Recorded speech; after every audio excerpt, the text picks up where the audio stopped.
friends is a chiropractor, and he also does like wellness and body coaching, and he was really trying to sell these guys on taking his training from him. And every time he would talk, I would think used car salesman, and I'm an asshole, so I just kept on saying used car salesman whenever it would come up. And I ended up selling them on it because it turned out that one of them, both of them are really competitive. So I told the two guys that wanted to lose weight, why don't you do a weight loss challenge together against each other? And then the guy, the Bobo, the trainer, you pay, whoever loses each week pays his fee.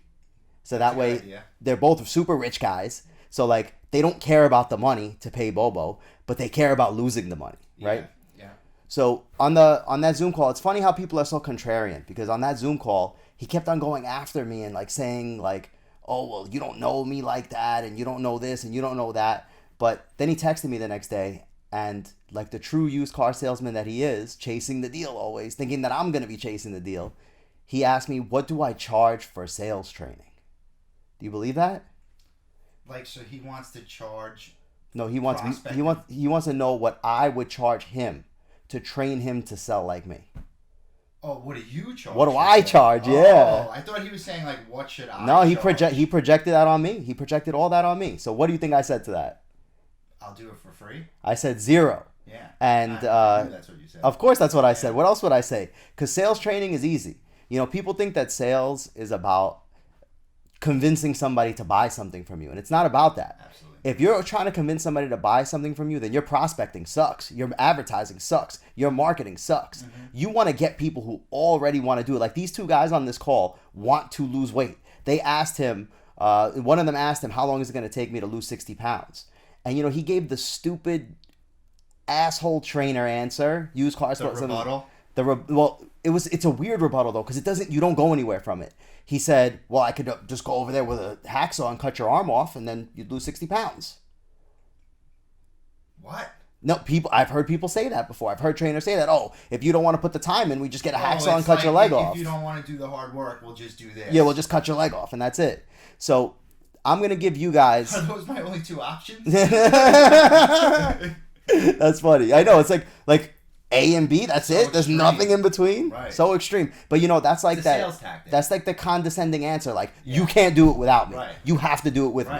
Like, if you don't do it with me, then I'm going to cut your leg off. Right. Like, so extreme. And then he says things, to touch more on the extreme thing before I get into the training, to touch more on the extreme thing, he was like, he's like saying like, oh, do you want to be able to get out of bed when you're 60 years old? Do you want to be able to stretch up in the air? Like, so extreme. Like, who can't stretch at 60 years old?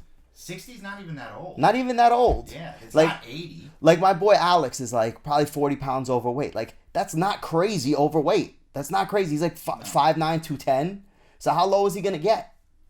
I mean, I'm 5'9", I'm 155. So what? So if he got to 170, he wouldn't be good? He'd be good. Like, you couldn't stand to put on a couple of pounds? Yeah. You know what I mean? Yeah. So, and this is an athlete, like a person who like played all the way through college sports. That's all the way probably through. the perfect weight for him at 5'9". Maybe. Yeah. Maybe. So let me just tell you guys how you sell something, okay? You find out what the person wants, and then you give it to them. It's that easy. There's no book that you have to read. There's no training. There's no seminar. There's no, like, of course there's going to be objections and objection responses, but you got to go into it and know that if you found that person that wants your love, the love that you're willing to give, and you truly want to give that love to them, then whatever they're asking you, it's just because of their insecurities and their fears. It's not because they're asking you because they want you to take them down and put them in the grave with your sale. That's such a negative way of putting it. No. Yeah. It's also just be cool.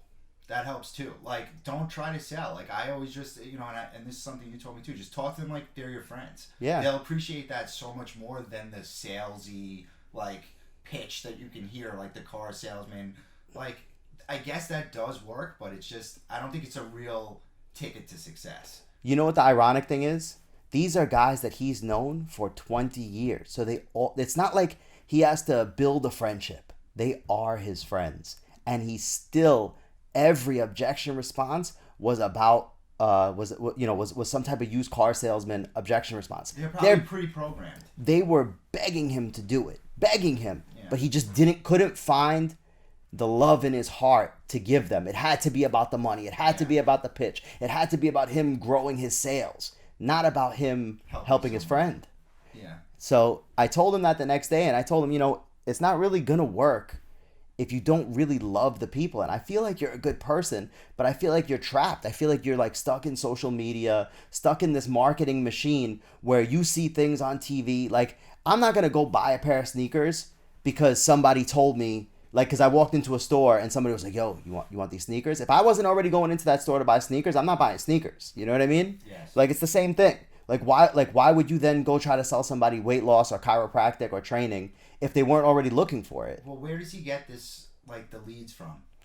I don't really know. I know his wife is a sex therapist, and she gets her leads through like Google AdWords, and I understand like the client-patient relationship. Like, she's a doctor, so it's a little different. He's a doctor too, but he's a doctor of physical therapy. Right. So I think that if he was able to build bigger friendships with his current clients, that he would have a bigger network. But he's not trying to do that. He's trying to sell people into it. Well, I think you touched on, like, in the very beginning, one really important point. Like, you can't sell someone something that they don't want. Hell no. No way. You can't. That has nothing to do with sales. It's not convincing someone to buy something that they don't want to buy.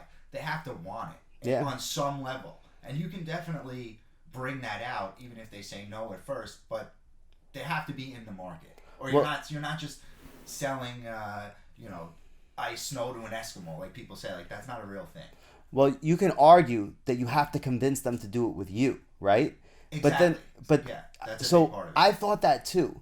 But now that I'm growing in my journey and in life, I'm kind of thinking that maybe if you build yourself a big enough and good enough network of friends, that you don't even really have to convince them to do it with you. You just have to give them what they want.